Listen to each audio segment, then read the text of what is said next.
Ол бүкіл қаланы үрейде ұстады, ең әлсіздерін таңдап жүрді, себебі оларды өлтіру оңай еді. Құрбандар өздері есіктерін ашып берді, ал өлім күлімсіреп, балғасын алып келетін. Қарапайым үй шаруасындағы әйел қалай 17 адамды өлтірді. Және сериялық өлтіруші қалайша 8 жыл бойы ұстатпай жүрді. Бұл әрқайсымызға қатысты. Қызылфимск ірі қалалардан оқшау орналасқан. Мұндағы жастар ұзақ тұрақтамайды, Екатеринбургке, Пермьге немесе одан да алыс жақтарға көшіп кетеді. Ал қарттар жалғыз және қорғансыз күйінде қалады, қаншер жендет үшін үнсіз құрбандар. 80 жастағы Вера Васильевна жоғалып кеткенін көршілері байқайды. Әлеуметтік үйінен күнде шығып жүретін кейуана. Ауырып қалған шығар немесе одан да сорақсыз болды ма? Қоңырауларға жауап бермеген соң милиция шақырылып, пәтерді ашуға тура келді. Ол ас бөлмеде жатқан еді, жансыз көздері төбеге қарап қатып қалған. Бас жатқан жерде байқалмайтын кішкентай қан іздері жайылған. Тергеушілер бастапқыда бұл қайғылы жағдай деп шешті. Стулден құлап, басын үстелге ұрды деген ойда болды. Алайда тез арада бұл ойларының қате екенін түсінді. Тек бөлмеге көз тастағандары жеткілікті болды. Заттар шашылып, шкаф есіктері ашылған, жастықтар тілінген. Бәрі астан-кестең болған. Тергеушілерге таныс көрініс. Бұл жерде бейберекетсіздікті ұйымдастырған адам ақшамен құнды заттарды іздеген. Сарапшылардың айтуынша Вера Васильевнаны бірнеше рет балғамен басынан ұрып өлтірген. Бірақ кім? Психикалық ауытқуы бар адам ба, әлде тонау мақсатымен жасаған ба? Көптеген болжамдар жасалды. Марқұмның туыстары мен таныстары тексерілді, бірақ ол кезде қылмыскер табылған жоқ. Бұл қарапайым оқиға 2002 жылы болды. Ол кезде ешкім бұл өлім Қызылфимск маньягының құрбандарының ұзақ тізімінің бастауы болады деп ойламады. Келесі зейнеткер әйелдің денесі бір ай өткен соң табылды. Бұл жолы құрбанның беті жастықпен жабылған еді. Өлімнің себебі де сол, бас сүйегінің жарақаты. Пәтерден аз мөлшерде ақша, рубль мен доллар жоғалған. Бұл алғашқы ілік. Тергеушілер банктер мен валюта айырбастау орындарын аралады.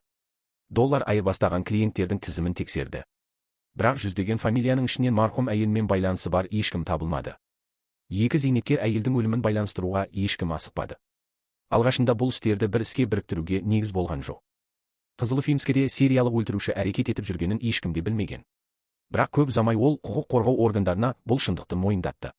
Қарт әйелдің үшінші өлімі сол Қызылфимскіде, Рогозинниковтар көшесі, 36 үйде орын алды. Пәтердің есігі айқара ашық тұрған. Ал Левтина Еремееваны көршілері дәліздің еденінен тірі күйінде тапты. Жанында қанға боялған балға қылмыс құралы жатқан еді. Соңғы тыныс алысында байқаусыз куәгерлер өлтірушінің атын естуге тырысты. Бірақ ол айтылмады. Жедел жәрдем келгенше әжей қайтыс болды. Алғашқы күдік қайтыс болған әйелдің ересек ұлына түсті. Ол анасының қасында тұруды жалғастырған, дегенмен бөлек пәтерде тұрғысы келетінін айтқан. Бұл жақсы себеп емес пе? Балалары пәтер үшін қарт ата-аналарынан құтылып жатады. Мұндай оқиғалар жиі кездеседі. Пәтердің есігі, құлыптары бәрі дұрыс, бәрі жұмыс істеп тұр. Қылмыскер пәтерге еш кедергісіз кірген. Бірақ Еремеева қайтыс болған әйелдің ұлы өзінің алибиін ұсынды. Ең бастысы, қанға боялған балғадан бөгде адамның саусақ ізі табылды. Сол сәтте қылмыскер бөтен адам екені анықталды. Бұл үйге алғаш рет кіріп, із-түссіз жоғалған адам. Қылмыскер қалдырған саусақ іздері Ресейдің барлық өңірлеріне жіберілді. Бірақ тергеушілердің үлкен үмітіне қарамастан, мәліметтер базасынан сәйкестік табылмады. 2002 жылдың маусымынан желтоқсанына дейін шағын Орал қалашығында тағы 6 зейнеткер әйел өлтірілді. Барлығы бірдей сценарий бойынша. Біреу олардың пәтеріне кіріп, балғамен басынан ұрып, тонап кететін. Қызылфимск осы қорқынышты қылмыстар сериясынан қатты шошыды. Бірақ қанды қырғынды кім жасады? Үш негізгі болжам жасалды. Қылмыстарды психикалық ауытқуы бар адам, әйелдер жынысына, әсіресе қарт әйелдерге жеккөрінішпен қарайтын ессіз маньяк жасаған болуы мүмкін. Екінші болжам, қылмыскер балалық шағында үлкен моральдық жарақат алған, оған зейнеткер әйел зиян тигізген. Үшінші, тергеушілерге ең ақылға сыймайтын болып көрінгені, бұл кісі өлтірулер пайда табу мақсатында жасалған деген болжам. Бұл болжамға сену қиын еді. Зейнеткерлерден ұрланған ақшаның көлемі күлкілі аз болатын. Алайда сол уақытта қалада жаңа құрбандар табылып жатты, ал қылмыскердің ізіне түсу мүмкін болмады. Қылмысты ер адам ба, әлде әйел ме, ол да белгісіз болды. Қылмыскер тек бір жылдан кейін, 2003 жылдың ақпанында ғана байқалды. Бірде кешке жалғыз тұратын зейнеткер Билбинур Макшаева өз есігінде ертең сағат 11-де үйде болыңыз, әлеуметтік қызметкер келеді деген жазбаны тапты. Белгіленген уақытта қоңырау шалынды. Есіктің ар жағынан шыққан жағымды дауыс күдік тудырмады. Әжей есікті ашқан кезде бірден кеудесіне ас үй пышағымен соққы алды. Ол ауырсынғаннан айқайлап көмекке шақыра бастады. Мұндай жағдайды қылмыскер күтпеген еді. Ол құрбанын бірден өлтіремін деп ойлаған, бірақ жарақат өлімге әкелмеді. Шуды көршілері естіп кіреберіске шықты. Олар қашып бара жатқан қылмыскерді, дәлірек айтсақ, қылмыскер әйелді көріп үлгерді. Суық қанды кісі өлтіруші әйел болып шықты. Пышақтан табылған саусақ іздері зейнеткерлердің өлімі болған басқа жерлерде табылған іздермен сәйкес келді. Бұл шок жаңалық тез арада қалаға тарады. Қолға түспейтін Қызылуфимск маньягі белдемше киген ақ шашты әйел екен. Бірақ ол не үшін қарттарды өлтіріп жүр? Көршілердің айтуымен фотобейнесі жасалды. Бой аласа, арықтау, иығына дейін жететін ақ шашты сүйкімді әйел. Құқық бұзушы ақ шашты әйелдің суреті Қызылуфимскінің әр бағанына ілінді. Суретке ерекше мәтін қоса жазылды. Қызылуфимск тарихында мұндай қатыгез қылмыстар ешқашан болмаған. Американдықтар мерген кісі өлтірушіге қарсы қалай бірікті, біз де солай бірігуіміз керек деп жазылды. Тек бірлескен күш-жігерімізбен біз қылмыскерді тоқтатып ұстай аламыз. Милицияның қатты үндеуі жазылған фоторобот ешкімді бейжай қалдырмады. Орта жастағы ақ шашты әйелдер сақтық үшін шаштарын басқа түске бояй бастады, ал қорыққан зейнеткерлер соңғы ақшаларына темір есіктер орнатты. Қызылуфимскіге бүкіл облыстан оперативниктер жиналды. Олар жаппай тексеру жұмыстарын бастады. Әлеуметтік қызметкерлер, тұрғын үй коммуналдық шаруашылығының қызметкерлері, медицина қызметкерлері тексерілді. Зейнеткерлердің пәтерлеріне ақтаушы себеппен кіре алатын әйелдердің барлық санаттары күдікке ілінді. Бірнеше мың әйел дактилоскопиядан өтті. Бірақ ешқайсының саусақ іздері қылмыс орнындағы іздермен сәйкес келмеді. Шынайы үрей милиция қала тұрғындарының бәрін кезекпен шақыра бастағанда басталды. Қалада неуловимая маньячканың пойызбен келіп жүргені туралы сыбыс тарады. Тергеу дәл осы нұсқаны қарастырып жатты. Қызылуфимск арқылы федералдық маңызы бар темір жол магистралі өтеді. Қылмыскер көрші аймақтардан Пермь өлкесіне немесе Башқұртстаннан келіп жүрген жоқ па? Дегенмен жақын аймақтардағы 70 мыңнан астам әйел тексерілді. Бірақ неге қылмыскер сыбайшылар орнатқан тордан үнемі сытылып шығады? Жауабы өте қарапайым болып шықты. Бірақ оны табу үшін бірнеше жыл қажет болды. Ал әзірге маньякқа қарсы нағыз аңшылық ұйымдастырылды. Оның фотороботы барлық газеттерде басылды. Сириялық өлтірушіні экстрасенстер іздеуге тырысты. Нумерологтар келесі зейнеткерді өлтіру күнін болжады. Бірақ күтпеген жерден кісі өлтірулер тоқтады. Шетке ығыстырылған қылмыскер көрінгендей қорқып қалған. Ол 1 жылдан астам уақытқа жасырынды. Ақыры қайтадан өз әрекеті туралы еске салғанша. Бұл ешкім күтпеген жерде болды. Екатеринбург. Үлкен, қарбалас қала. Зауыттар түтіндеп, көліктер шұбырып жатыр. Бірақ бұл қалада өмір баяу ағатын аудандар бар. Дәл осындай жер, Широкая речка кентінде 2005 жылы 2 зейнеткер әйелдің мәйіті табылды. Бір күн айырмашылығымен. Екатеринбургтен 400 шақырым қашықтықта орналасқан Серовта, 4 темір жол тармағы түйісетін қалада 2 күн ішінде 4 әжей өлтірілді. Өзін әлеуметтік қызметкер ретінде таныстырған қылмыскер жұмысқа барғандай тұрақты түрде адам өлтіруге шығып отырды. Енді ол бір қаламен шектелмеді. Өңірді аралап жүрді. Фотороботқа ұқсайтын әйелді милиция қызметкерлері электр пойыздары мен қалааралық автобустардан іздеп жүрді. Алайда ұстатпайтын қылмыскер әйел сыртқы келбетін шебер өзгертіп, танылмай қала берді.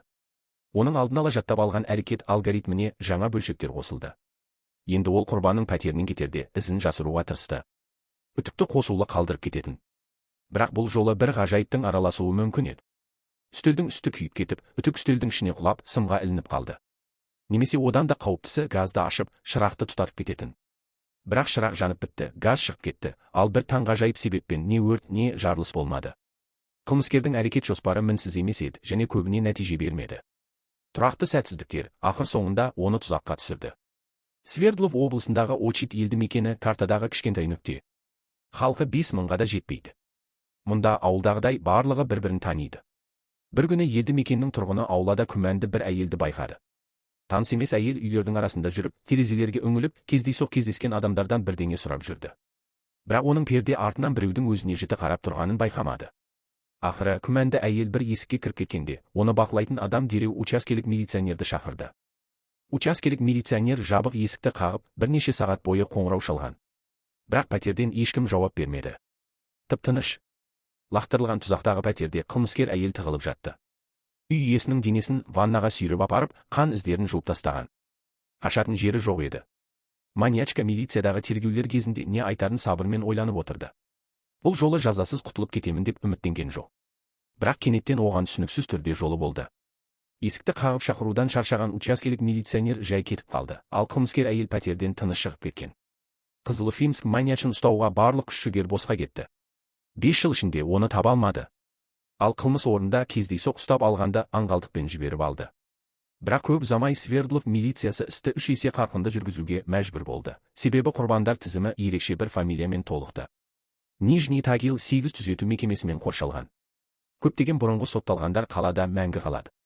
Ауданның қылмыстық жағдайы да сәйкесінше нашар. Алайда жоғары лауазымды шенеуніктің отбасы мүшесін өлтіру ерекше оқиға. 2008 жылы Нижний Тагилдегі Газетная көшесіндегі пәтерде ішкі істер бөлімінің басшысының орынбасарының анасы өлтірілді. Мұндай істерді түсінікті себептермен найзағайдай тез тергейді. 6 күн өткен соң теміржол вокзалында кішігірім алаяқ Марина Валеева ұсталды. Фотоработқа сыртқы ұқсастық жасына сәйкес келеді. Милиция ұстатпайтын қылмыскерді ұстауын тойлап жатты. Осы уақытқа дейін оның мойнында 16 адамның өлімі болды.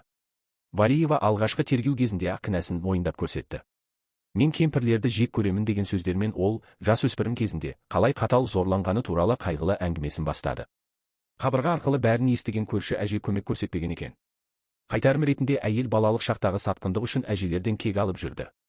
Бұл Свердлов облысында 2002 жылы басталған әжелерге шабуылдар сериясын толық түсіндірді. Бірақ барлығы қуана сенген бұл оқиға жақын арада жоққа шығарылды. Қызылыфимск маньягі бостандықта. Ол бұл туралы жаңа бір кісі өлтіру арқылы хабар береді. Тұтқындалғаннан кейін бір апта өткен соң Марина Валеева жаңа мойындау жазды. Ол өтірік айтты, азаптау кезінде жалған куәлік берді. Тагилдік 3 тергеуші бала кездегі қорлық туралы қисынды оқиғаны ойлап тауып, оны Валееваның сөзі ретінде ұсынғаны үшін жұмыстан шеттетіліп, кейін сотталды. Олардың барлығы нақты мерзімге бас бостандығынан айырылды.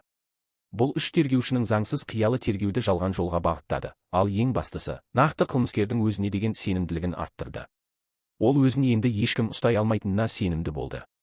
2010 жыл. Қызылыфимскіде зейнеткерлерді өлтіру сериясы басталған қалада 8 жыл өткен соң қорқыныш азайған. Жергілікті тұрғындар сақтықты жоғалтқан, бұл сериялық қылмыскерге қажет нәрсе еді.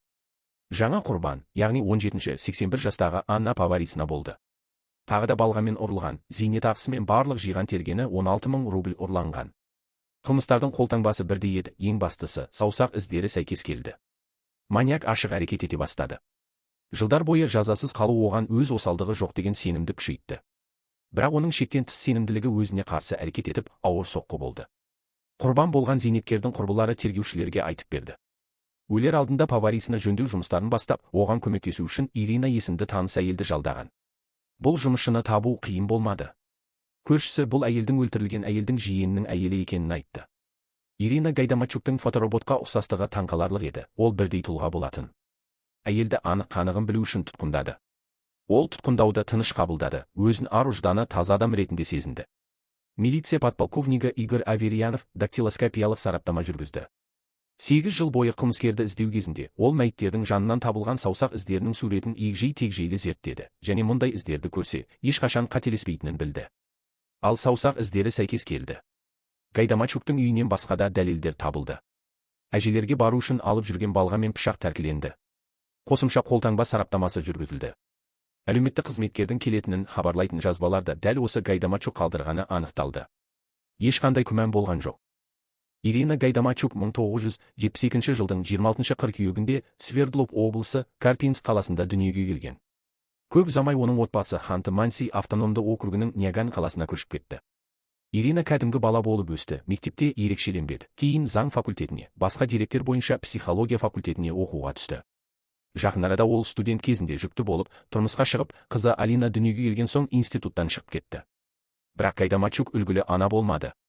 Ол алкогольге әуестеніп, жиі ұзаққа кететін. Күйеуі алғашында бұл жағдайға төзді, бірақ бірнеше жылдан кейін оны үйден баласымен бірге қуып шықты. Осыдан кейін ол 6 жасар қызын балалар үйіне тапсырып, ішуді жалғастырды. 90-шы жылдардың соңында Ирина Қызылыфимск тұрғыны Юрий Кузнецовпен танысты. Ол банкте жүргізуші болып жұмыс істеп, Няганьға іссапармен келген еді. Екеуінің арасында романтикалық қарым-қатынас басталды. Ол жүкті болып, алғашқы күйеуімен ажырасуды ресми түрде рәсімдеместен, сүйіктісінің үйіне Қызылыфимскіге көшіп келді. Біраз уақыттан кейін олардың Настя есімді қызы дүниеге келді. Таныстар мен көршілерінің айтуынша Гайдамачук тамаша ана болған. Ол қызына қамқор болып, оны қолынан ұстап мектепке апарған, ал Настя оқыған сыныптың ата-аналар комитетінде болған. Бірақ қыз бастауыш мектепті аяқтап жатқанда, оның анасы тағы да алкогольге әуестеніп, нәтижесінде оқушылардың жыл соңындағы мерекесіне жиналған сынып ақшасын ішімдікке жұмсап жіберді. Бұл әрекеті үлкен жанжалға ұласты. Азаматтық күйеуі Иринаның алкоголизмін барынша жеңуге тырысты, және оған ішімдік сатып алмас үшін ақша бермеді. Осыдан кейін Гайдамачук ойдан шығарылған себептермен көршілерінен ақша сұрай бастады. Бірақ көршілері оның алдауын тез түсініп, қаржыландыруды тоқтатты. 2000-шы жылдардың басында Гайдамачук қосымша табыс таба бастады. Ол Қызылыфимск тұрғындарының пәтерлерінде төбелерді ақтап, тапсырыс бойынша киім тоқыды. Осылайша ол қарыздарын қайтарып, енді спирттік ішімдіктерді өз ақшасына сатып ала бастады. Ал 2002 жылы Ирина зейнеткерлерді аулауға кірісті. Кейбір мәліметтер бойынша оның себебі қарт адамдарды жиі көру болған. Өйткені ол олардың өмір сүруі мәнсіз деп санайтын. Мүмкін, Ирина қарт қайын енесімен болған қақтығысын зейнеткерлерге ауыстырып отырған шығар. Қайын енесі үнемі ішімдікке салынған келінін ұрсып, оған түрлі жолдармен қысым көрсеткен. Гайдамачуктың алғашқы қылмысы аяқ астынан жасалған еді. Ол Ухтомский көшесіндегі зейнеткердің пәтерінде төбені ақтап жатқан болатын, бірақ бір сәтте спирттік ішімдікке ақша табу үшін үй иесін тонап кетуді ойлады. Ирина бөлмелерді құнды заттар іздеп ақтарып жатқанда үйге қарт әйел кіріп айғай көтерді. Сол сәтте Ирина қолына түскен балғаны алып, үй иесінің басынан бірнеше рет ұрды. Бұл соққылар өлімге әкелді. Өлтіруші марқұмның ақшасын алып, арақ сатып алуға кетті. Гайдамачуктың зейнеткердің үйінде жөндеу жұмыстарын жасап жатқанын ешкім білмегендіктен, оны сол сәтте ұстау мүмкін болмады. Бірақ ол қалайша бірнеше жыл бойы Свердлов милициясын алдап жүре алды? Жауабы өте қарапайым. Барлық осы жылдар бойы Ирина Гайдамачук Қызылуфимскіде төлқұжатсыз өмір сүрді. Аймақтағы барлық әйелдерді милиция бөлімшелеріне шақырған кезде Ирина тіркелген жері болмағандықтан байқалмай қалды. Психологиялық сараптама Ирина Гайдамачуктың ақыл есі дұрыс екенін анықтады. Оның қылмыстық ісі 400-ден астам томнан тұрды. 2002 жылдан 2010 жылға дейін Қызылуфимск маниагының құрбандары 60 пен 90 жас аралығындағы 17 зейнеткер болды. Құрбандардың ешқайсысы үйінде көп ақша сақтамаған. 8 жыл ішінде Ирина Гайдамачук бар болғаны 50 мың рубль шамасында тонады. Сот үкімі салыстырмалы түрде жеңіл болды. Жалпы режимдегі колонияда 20 жыл. 17 өлім үшін бұл көп емес. Гайдамачук тағы да жолы болды. Өйткені Ресей заңдары бойынша әйелдерге өмір бойы бас бостандығынан айыру жазасы қарастырылмаған. Маньяк тұрған ауданға жауапты учаскелік милиционер сот үкімінен кейін көп ұзамай қызметтен босатылды. Ирина Гайдамачуктың кіші қызы Анастасия анасының шындыққа жатпайтын қылмыстары жұртқа жария болғаннан кейін ауыр психологиялық соққы алды. Ол қала тұрғындарының қысымына және құрдастарының мазағына ұшырады. Қыздың ұзақ уақыт бойы басты қорғаушысы оның әкесі Юрий Кузнецов болды. Ол Қызылуфимск маниагының әйелімен бірге өмір сүргенін білмеген. Жаңа оқиғаларды жіберіп алмау үшін арнаға жазылыңыз, лайк басып пікір қалдырыңыз. Сіздің ойыңыз мен үшін өте маңызды.